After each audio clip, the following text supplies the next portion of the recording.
From the Grayman Briefing, this is a summary of recent developments regarding the Second Amendment, cybersecurity, protests, supply chain disruptions, national security, law and order, free speech, censorship, government oversight, and more.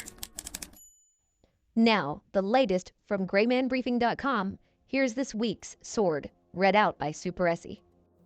In this final summary of recent developments for the year 2024, we're looking at Montana Supreme Court as they ruled to temporarily block a ban on genitalia mutilations for minors.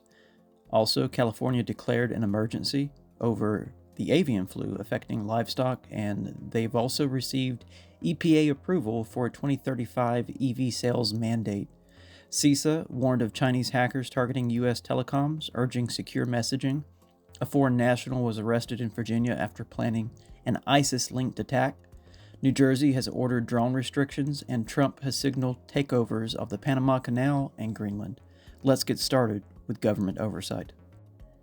In Montana, the state's Supreme Court unanimously upheld a lower court's decision to temporarily block a state law that bans what they call medical treatments and genitalia mutilations for minors, who they say suffer from gender dysphoria. The justices ruled in favor of gender-affirming procedures, finding that the ban likely violates Montana's constitutional rights to privacy. This ruling allows the case to proceed to trial in a district court. Moving on, the EPA approved a California regulation requiring that 80% of new vehicles sold to be electric by 2035. Other states, including New York and Oregon, adopted similar rules. Challenges include potential reversals by President-elect Trump and ongoing legal disputes. Speaking of, President-elect Trump has announced intentions to negotiate U.S. control of the Panama Canal and Greenland. That's part of the territory of the Kingdom of Denmark. He cited national security and financial concerns. Both Panama and Greenland's leaders have firmly rejected these propositions. Moving into the supply chain and government oversight, in California, the governor declared a state of emergency following an outbreak of H5N1, or the avian influenza, among dairy cows. Nearly 500 herds were infected statewide. The USDA mandated national milk testing to ensure product safety. Focusing on 6 states, they've also issued warnings against raw milk consumption. Moving into cybersecurity, the Cybersecurity and Infrastructure Security Agency, or CISA, advised citizens to assume that all communications between mobile devices, including government and personal devices and internet services, are at risk of interception or manipulation. On December 18th, CISA warned that, quote, cyber espionage activity by PRC, that's the People's Republic of China, affiliated threat actors are targeting telecom infrastructure, compromising mobile communications, end quote. The advisory comes after Salt Typhoon, which is a Chinese-backed threat group, breached U.S. telecommunications, which included T-Mobile, AT&T, and Verizon.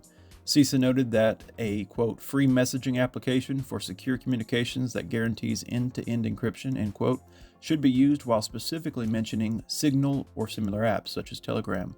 Of course, Telegram is only offering that when you're using the secret chats feature. CISA recommended an end-to-end encrypted messaging app that, according to them, is compatible with both iPhone and Android operating systems, allowing for text message interoperability across platforms. So if your text or other online messages may contain PII or operational information, ensure you are using a service that utilizes that end-to-end encryption. Moving into terrorism, in Virginia, an Egyptian national who was attending college at George Mason University was arrested for plotting an ISIS-connected terrorist attack in New York. Abdullah Mohammed Hassan allegedly planned an attack on the Israeli consulate in New York City. The FBI began investigating Hassan after he shared pro-ISIS and anti-Semitic content online. He provided instructions for making bombs and suggested targeting New York, which he described as a, quote, goldmine of targets. Working with an undercover agent, Hassan detailed plans for the attack, including surveillance, weapon procurement, and escape strategies. He was apprehended before executing the attack, obviously, which included the use of improvised explosive devices. Moving into that major incident, the stuff with the drones going on near New Jersey, The FAA imposed drone bans across several New Jersey towns and districts after reports of unexplained sightings. Violators face severe penalties, including possible criminal charges.